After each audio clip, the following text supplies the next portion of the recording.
Welcome, everyone, to the Winning Together podcast. Thanks for joining us. New year 2021.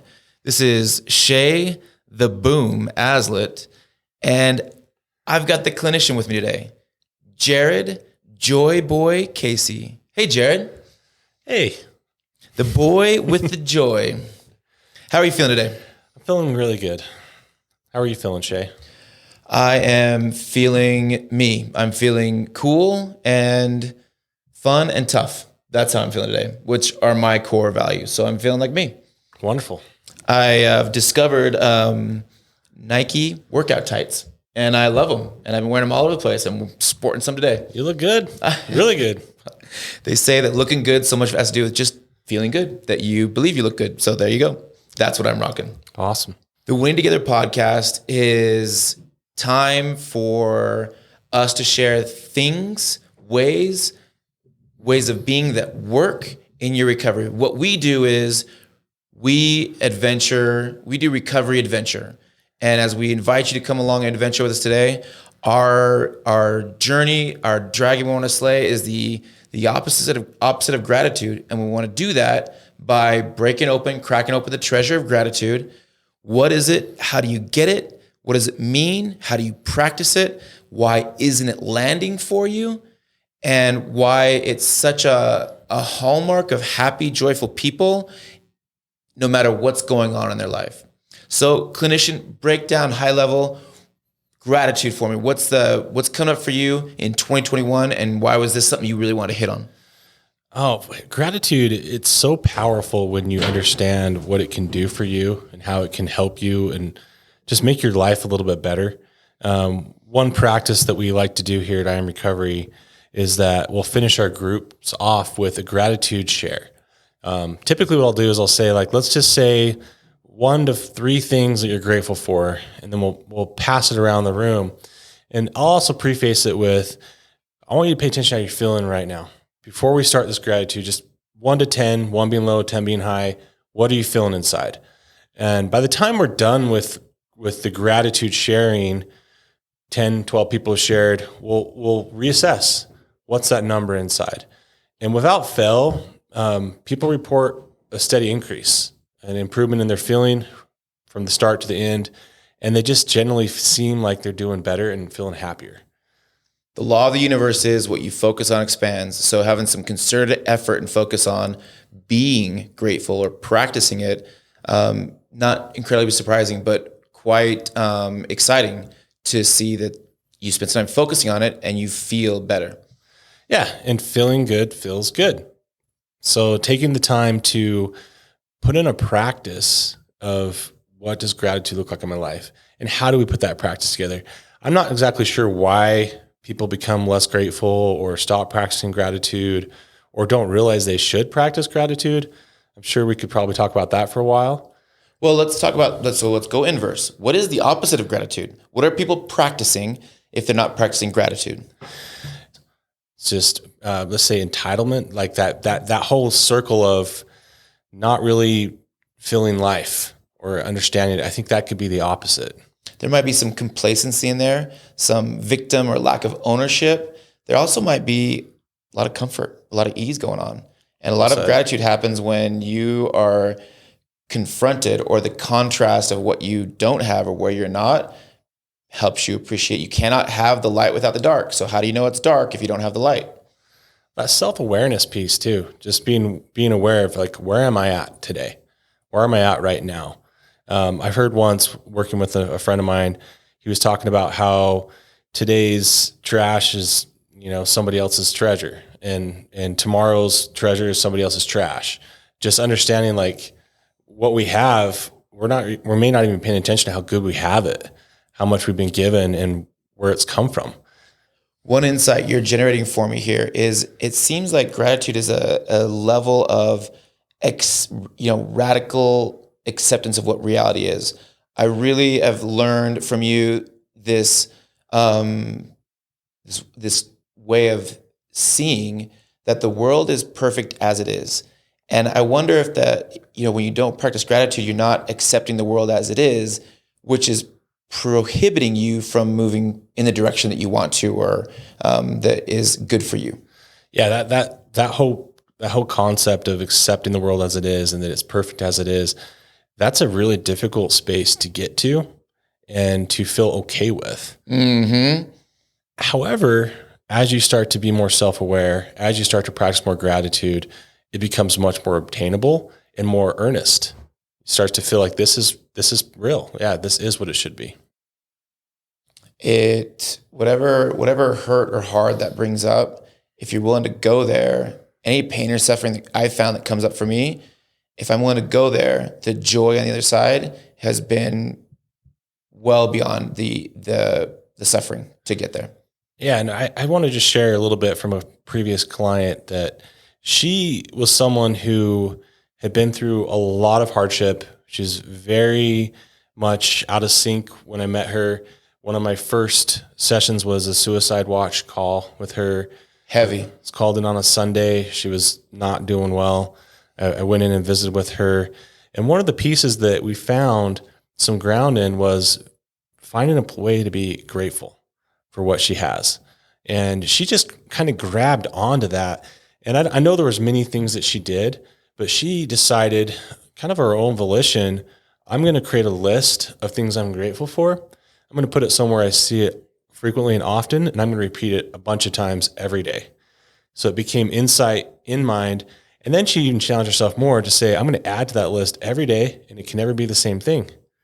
After about 30, 60 days. Ooh, that's hard. Yeah. She was unrecognizable.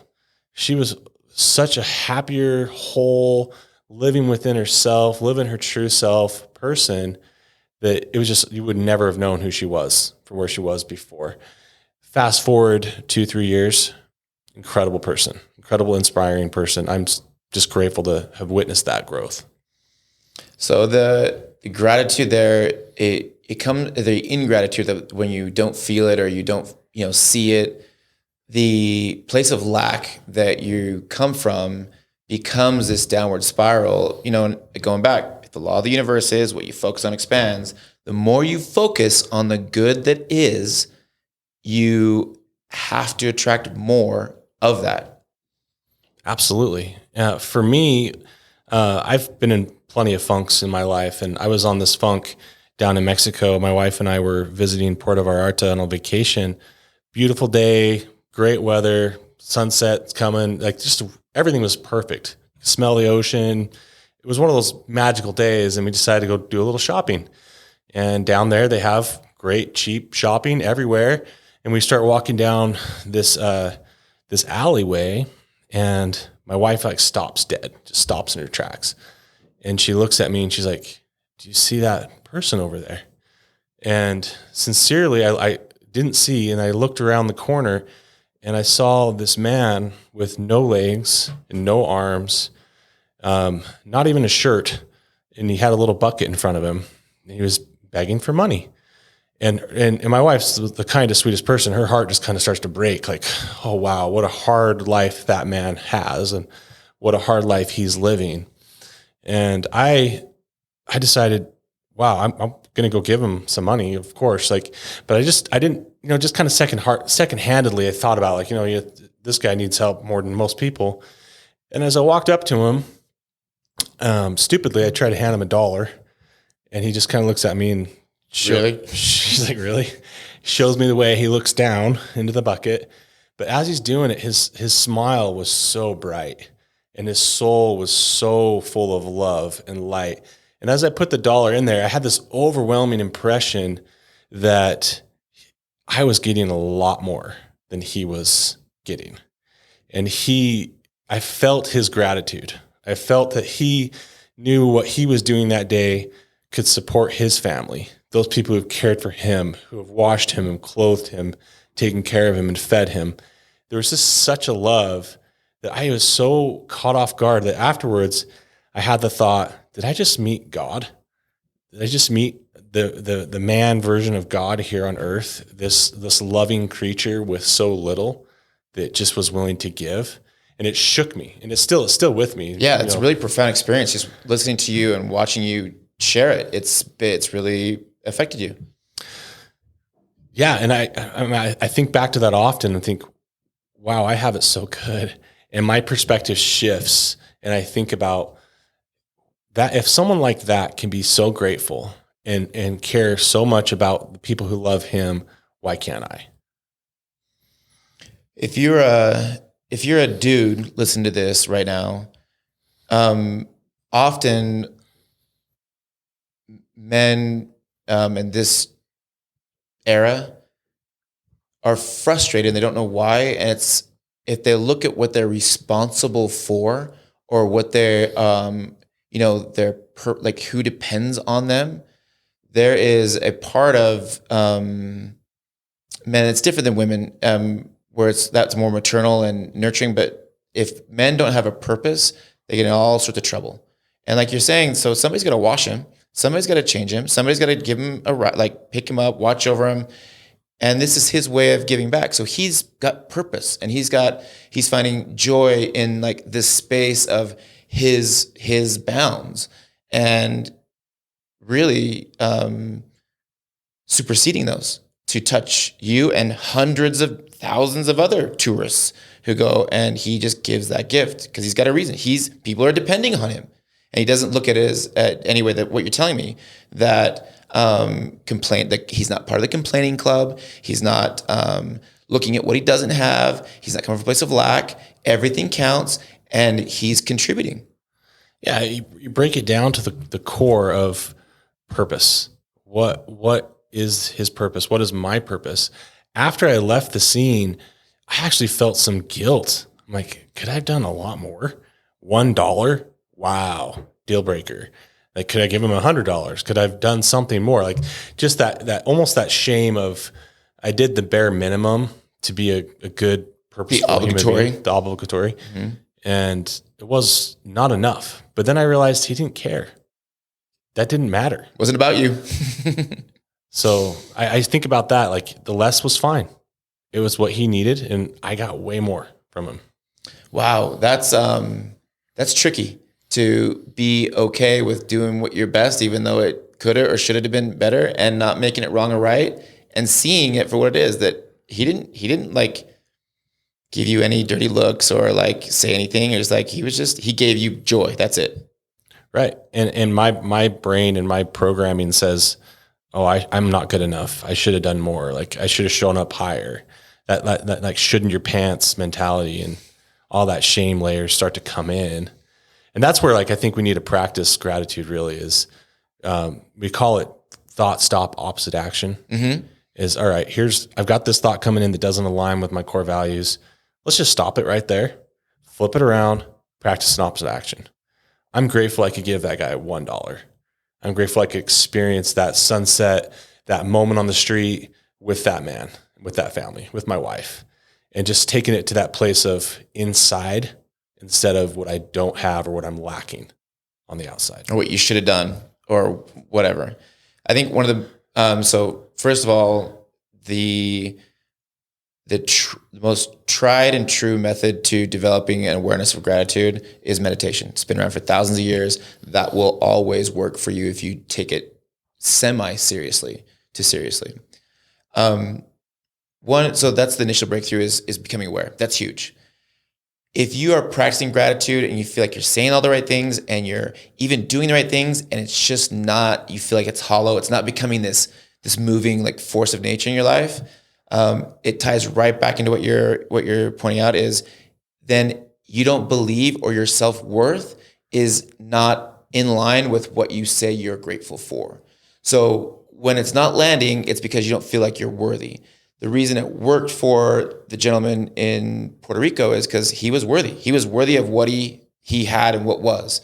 And when you allow yourself to be worthy of whatever it is the gratitude's supposed to like generate, that's when it becomes a moving force. Is combined with worthiness, gratitude then becomes like a real power.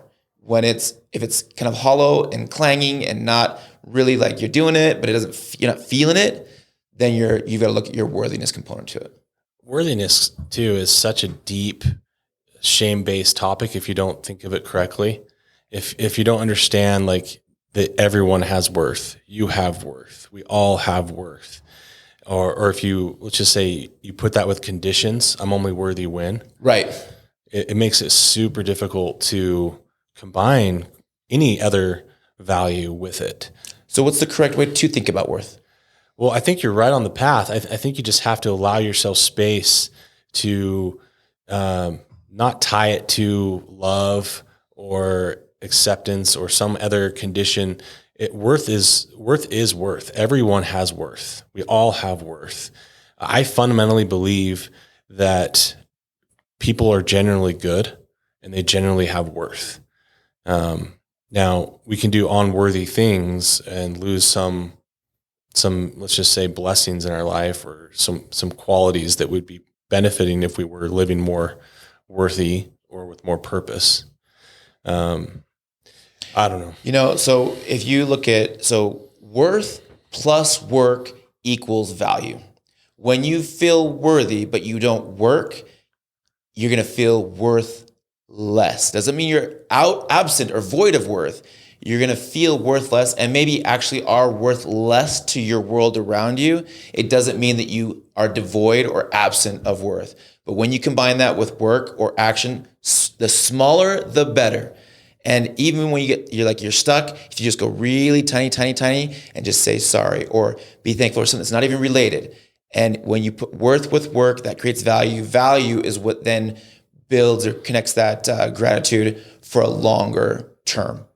Yeah, that just kind of plays on the common phrase in the rooms, the addiction recovery rooms of it works if you work it because you're worth it. Boom. Talk to me about the No Complaining Club. A hero of mine, Randy Pausch, in the book Last Lecture, he talks about how he just chose to join the non-complainer club. And he learned that from a mentor of his that was very heavily disabled physically and never complained about anything. So when he was diagnosed with really aggressive prostate cancer, he didn't waste his time. He spent the rest of his life living, still having fun, still enjoying life. And it would frustrate some of the people around him. Like his wife's, he talks about this in his book. His wife was frustrated with, well, why are you so optimistic? Why are you so happy? Or you're really not doing well. You're suffering. And he would come back to, I'm in the non-complainers club. So why would I be those things? Why would I change who I want to be, who I am, to fit the cancer mold, or let's say the addiction mold, or whatever thing you're struggling with?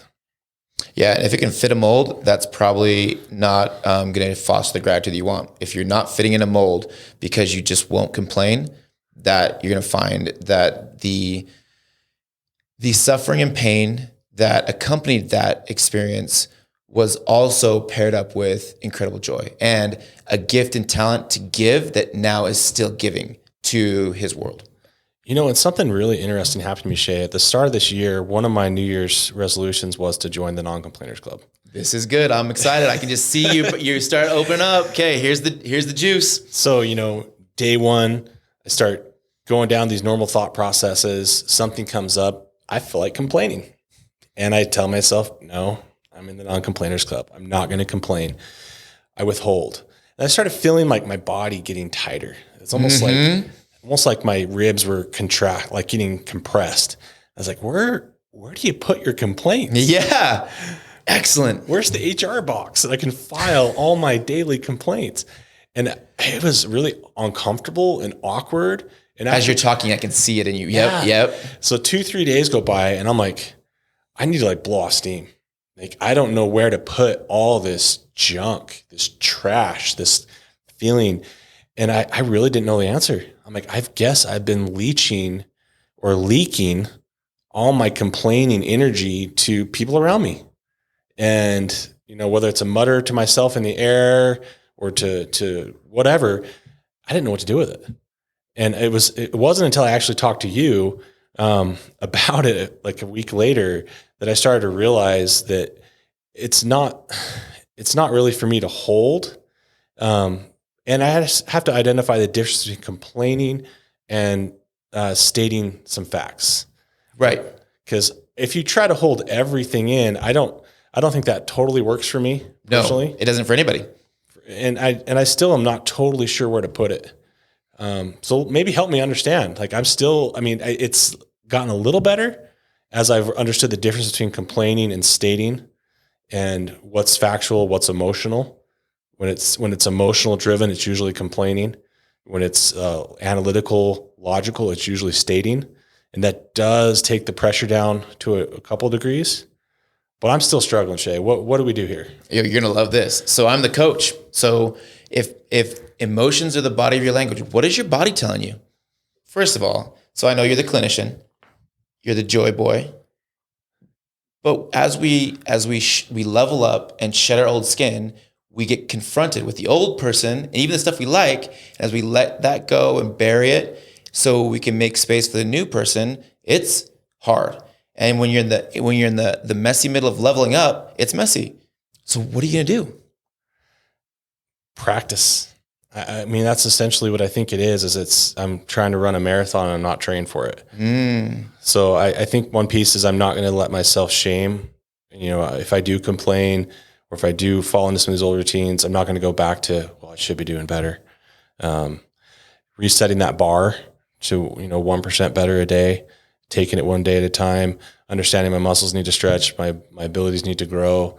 Who else in your family knows? I told my wife about it, and that's it. Okay. Yeah, my wife sometimes is not a good accountability partner for some things either. So if you're listening to this right now, and we'll kind of bring this home with where we're at, wherever you're sitting, I want you to tense up the muscles as if you were riding a bike. So if you're riding a bike and all the muscles that touch a seat, if you can just like tense them up and flex them and hold them there for a minute. If you're driving, just sit there and listen and like tighten those up. And then release. And so that's the feeling you're talking about, is when those muscles are tensed up. That's when you're not complaining. Okay, you're not doing it. That's good. But then it's like it's tensing up, right? In this life, human beings are offered the opportunity to use humility as a pathway to not becoming these aggregators of stuff.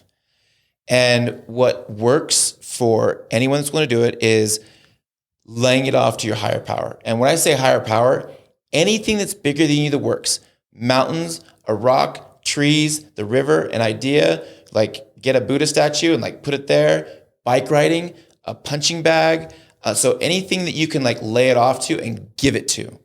And if you're attracted to stuff like CrossFit or running or mountain biking, find something that like elevates your state and it is kind of allows you to experience some impact or contact.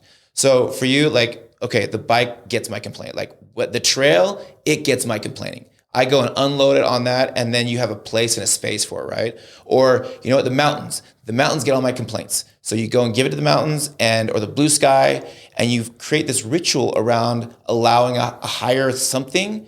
Christians, Christ gets it, right? Muslims, Allah gets it, right? So you got to lay it off, and then when it creates space, you've got to then put something in there because there's a vacuum there. And if you don't allow something else to come in, so if you're not complaining, then what are you doing? So not complaining is a start, but what are you then backfilling? Like, are you then becoming a complimenter? Or are you becoming a noticer? Are you becoming like, at this moment, I'm a giver. Now I'm going to give something to somebody. So I think, allowing yourself, okay, the complaining, my body's telling me I'm holding on to this. So I got to let it go somehow, right? Right. So you got that. Kids are great accountability partners for stuff like this. I'm finding out as a dad. And so when I let my kids know I'm working on this, when it happens, call me out. And then that's really bonded me and my boys. And that's so big. It's huge. And then so what are you then? So you're part of the No Complainers Club. What else are you part of? The Gratitude Club, the Giving Back Club, the Noticer Club. Yeah. So then when the complaint comes up and you're like, caught it, restate it, gratitude, and if you can go and do something. Like whenever this happens, I let my whoever knows I'm doing the dishes, or you know what, I'm gonna go for a walk, or create something around that, backfill it, and keep it simple. Yeah, and I think with me, my struggle has been partially that I let it build up, and not going to the mountains consistently, not doing those things I know that help me. And I'm sure there's lots of you out there that do the same thing. You let it build up, and then when it does pop, it hurts. It's that I went and ran the marathon with 2 miles of training, and I just tore my ligaments in my leg, which I've done that. Or the person that pops on, they get hurt. Exactly. And also, I want you guys to know that you don't actually have to go to the gym to give to the gym. If you can't make it or you're not there, all you have to do is imagine giving it to the gym. So you can't make it to the mountains because your day was crazy busy. Great. All you have to do is when you get home, sit in your truck and give it to the mountains. You don't actually just imagine. So we can visualize. And if we imagine it, it's as if it actually is. So I want you to really notice that okay, I want to cold swim. That's how I want to lay it off. Great. You can't do it for whatever reason. Then put your face in some cold water or just imagine it and you will still get benefit. I love that, Shay. That speaks to the neurology side of it and the brain science and just the willingness to change your thought patterns. Real quick. And the painful part of that too, as that process is you're pruning your neural networks. So there's going to be pain with it, but part of that is you're also growing new neural pathways around the gratitude club guy. And the non-complainer guys, you're letting those kind of neural networks die. And so that's part of that ugly, messy, tough part of it too. And I just want to see you on that in bringing your kids into the accountability club. A lot of men, especially men like me, struggle with being seen weaker or not strong enough or whatever those old narratives are that make us seem like we're not good enough. So being willing to show your children, I struggle. I am weak here. I'm trying to improve. Not only do you bring them into your accountability club, but you also show them that it's okay for them to struggle, for them to be weak, for them to have hard times, for them to work on themselves. Which a little side tangent, I had an interesting experience with my 14-year-old this last week where I was just talking to him and I asked him, I was like, what are you about? And he's like, oh, I'm not really about much. I'm like, well, what are you about? What's some of your depth? And he's like, I have no depth. I'm like, come on. He's not seeing it, but maybe he's just not aware to be working on it. So that's an area where I'm like, well, I'm not going to go to the negative place. I'm going to work on being a better role model and bringing him in and helping him see his intrinsic value. Love that. Love that. So bring us home, buddy. So I want to share one funny little story that's also pretty embarrassing. Back to Mexico. This is a different trip down to Mexico. I was with some friends doing some really awesome humanitarian work, and I'll share on that another podcast because that's a whole nother subject. But we decided to take a vacation day where we traveled up to some ruins, and there was this mountain cave where they were doing all this mining. And as we enter into this place, there's this long extension bridge from over this big canyon to this mountain with a mine. And it's kind of a sketchy bridge as it is. And it's probably 50 meters across. And, we walk carefully across it going into this mine. And we start going down these little ladders and getting deep into this mine. Exploring Indiana Jones style, Indiana Jones style. It was actually really cool. But there wasn't a lot of room to maneuver. And all of a sudden, those fish tacos from the night before start grumbling. Ooh. And I'm like, risky. Was that mayonnaise that they leave out all day made for my North American United States body? I don't think so. I developed the right bacteria in my gut for those. I don't think that was right. And it just started wrenching. I got to go. I'm not going to do my business right here. So I Spider-Man'd out of that place, as fast, as quick as you could possibly imagine. I don't even know how I did it. I was just cringing. And you're motivated. I was cheeking it the whole time. And I get out to see daylight, and there's that extension bridge. The bathrooms are across in this dilapidated, falling down building. I just sprint across the bridge. I'm like, I'm going for it. It's either going to happen now or not. It's a good day to die. Well, it's a good day to die. This is like a 100-meter drop. I'm like, okay, wow. I'm going. I'm just sprinting. All of my fear sensors are turned off. I didn't have any money, and down there you have to pay for the bathrooms. Right. So I saw the worker turn her head, and I just ran past her. I'm like, I'll pay her later. I'll borrow some money. I'll pay her. And I run to the back towards the back, and I see her trying to say something to me, but I don't know. I don't even speak Spanish very well. I hit the last stall, and relief, and then dismay. The bottom of the toilet was broken out. There was no hole, and it was spraying all over my legs and my pants and my shorts. There's no running water. There's no toilet paper. I'm like, wow, wow, instant humility and joy of how good are bathrooms and how nice do we have it and how all these things. And, fortunately I come out of there and somebody had some wet wipes and we came up in a pickup truck. So I was the sneaky guy in the back with diarrhea legs. And one of the most humiliating yet humble experiences of my life. And I've never been more grateful for running water in bathrooms and people who would have told you which toilet was working and which one wasn't. So why does that come up? Why does that stick out? I mean, obviously for obvious reasons, but what's the takeaway you want somebody listening to have? You can have fun with it. You should have fun with everything. Like there's that shame response that can be canceled out with gratitude. There's that I'm not good enough that can be canceled out with acceptance. There's all these pieces, the worth piece, the accountability. You got to have fun too. Like we're here on this life to not just do, but we're to do fun as well. And that's just part of who I am and trying to be more is live my true self and be more fun. When you take the important stuff less serious and you add some playfulness to it, it's amazing how much more progress you can make. I love that way to end and bring that note. Have some fun with it.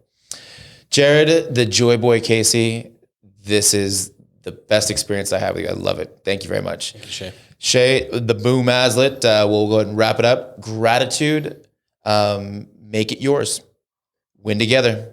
Thanks for sponsoring this podcast, I Am Recovery. If you want some insight, some help, some support, some coaching, 801-407-9998, IamRTC.com.